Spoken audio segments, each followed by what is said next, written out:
안녕하세요. 우리가 매일 쓰는 전자기기들 있잖아요. 그 안을 들여다보면 보이지 않는 곳에서 모든 걸 가능하게 만드는 아주 작은 영웅이 숨어 있어요. 오늘은 바로 그 숨겨진 영웅에 대한 이야기입니다. 자, 스마트폰, 노트북, TV, 이 모든 걸 작동시키는 보이지 않는 힘, 그게 뭘까요? 그리고 완벽하다고 생각했던 그 기술을 왜, 대체 왜 완전히 새로 만들어야만 했을까요? 오늘 이야기는 바로 이 질문에서부터 시작됩니다. 그 비밀의 주인공은 바로 솔더예요. 간단히 말하면 금속으로 된 접착제 같은 건데요.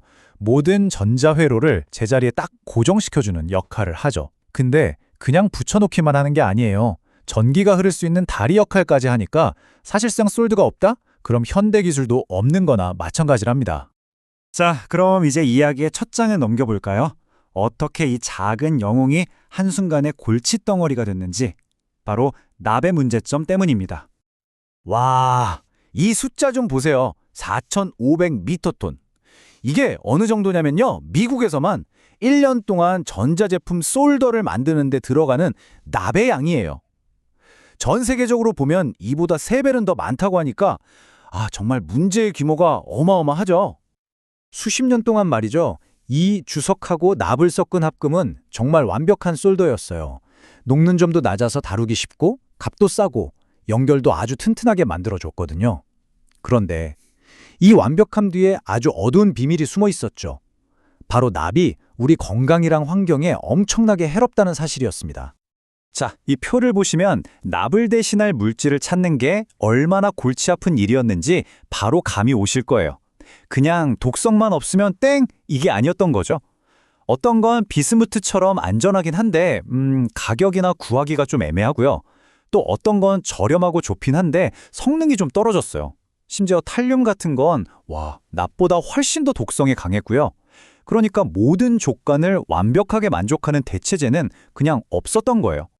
바로 이런 어려운 상황 속에서 전 세계적으로 엄청난 탐구가 시작됩니다. 어떻게든 쓸만한 무연 대체제를 찾아내기 위한 위대한 솔더 탐구가 막을 올린 거죠. 새로운 솔더가 되려면 통과해야 할 관문이 정말 까다로웠어요. 첫째, 기존 생산 라인을 그대로 써야 하니까 녹는 점이 비슷해야 했고요. 둘째, 이게 녹기 시작해서 완전히 액체가 될 때까지의 온도 범위, 이걸 가소성 범위라고 하는데 이게 좁아야 돼요. 그래야 안정적으로 딱 붙거든요. 셋째, 습윤성이라고 해서 녹은 솔더가 회로기판에 착 달라붙어서 쫙 퍼져야 했고요. 마지막으로 물리적인 튼튼함. 이건 기존 납솔더랑 최소한 비슷하거나 아니 더 좋아야 했죠. 정말 수많은 연구 끝에 과학자들이 몇 가지 괜찮은 후보들을 찾아냈습니다. 지금 보시는 것처럼 대부분 주석을 기본 베이스로 깔고 여기에 은이나 구리, 아연 같은 금속들을 섞는 방식이었어요. 그리고 마침내 업계가 거의 만장일치로 의견을 모으기 시작합니다.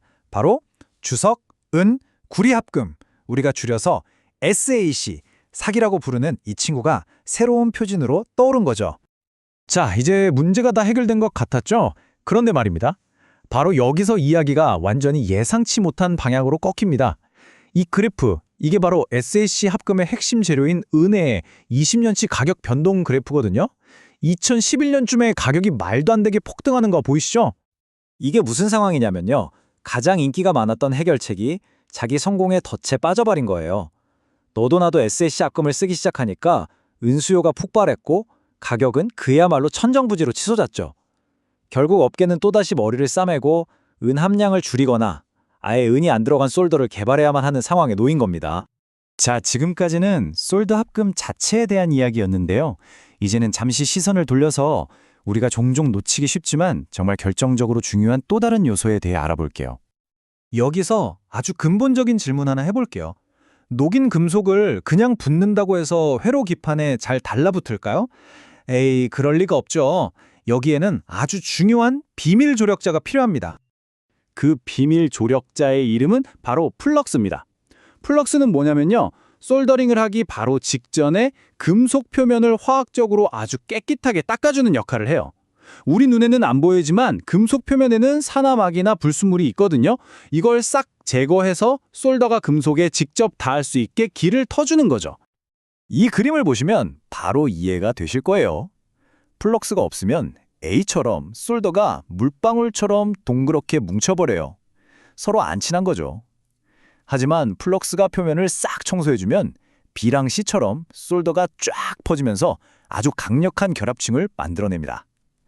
바로 이 습윤 현상이야말로 튼튼한 연결의 핵심인 거죠. 자, 이제 새로운 무연 솔더랑 플럭스로 완벽한 연결을 만들었어요. 그럼 이제 다 끝난 걸까요? 아니요, 천만에요. 아직 가장 중요한 마지막 관문이 남아 있습니다. 과연 이 연결이 실제 세상의 온갖 스트레스를 견뎌낼 수 있느냐? 바로 이걸 시험해야죠. 핵심은 이거예요. 아무리 연결을 잘 만들어도 여러분이 스마트폰을 바닥에 쿵 하고 떨어뜨렸을 때 그 충격을 못 견디고 깨져버리면 다 무슨 소용이겠어요, 그쵸? 특히 요즘처럼 들고 다니는 기기에서는 이 기계적인 신뢰성이 정말 무엇보다 중요합니다. 그래서 엔지니어들이 사용하는 기계가 바로 이겁니다. 제덱 낙하 테스트 장비라는 건데요. 이 기계는 우리가 일상에서 겪을 법한 충격을 그대로 재현하기 위해서 부품을 붙인 회로 기판을 정해진 높이에서 수백 번, 심지어 수천 번씩 계속해서 떨어뜨리는 거예요. 그렇게 수없이 떨어뜨린 다음에 현미경으로 들여다보면 바로 이런 모습이 보입니다. 반복된 충격 때문에 솔더 안쪽에 아주 작은 균열이나 빈 공간이 생긴 거죠. 이 작은 흠집들이 점점 자라서 서로 연결되면 결국 전기가 통하는 길이 끊어지고 기기는 고장나는 겁니다. 그런데 이야기는 여기서 끝나지 않아요. 과학자들은 한 걸음 더 깊이 파고들어서 이 솔더의 강도를 결정하는 숨겨진 구조를 찾아냈습니다. 지금 보시는 이 화려한 이미지가 바로 솔더 내부에 숨어있는 결정립 구조라는 건데요. 각각의 색깔은 서로 다른 방향으로 배열된 아주 미세한 금속 결정들을 나타내는 거예요. 그래서 마지막으로 이런 질문을 한번 던져보고 싶어요. 여러분 스마트폰의 운명이 그 안에 들어있는 수백만 개의 솔더 연결부 중에서 아주 작은 어느 한 부분의 미세 결정들이 그냥 우연히 어떤 방향으로 배열됐는지에 따라 결정될 수도 있을까요? 정말 놀랍게도 오늘날의 기술은 바로 그 원자 수준에 가까운 보이지 않는 세계에 의해 좌우되고 있습니다. 정말 경이롭지 않나요?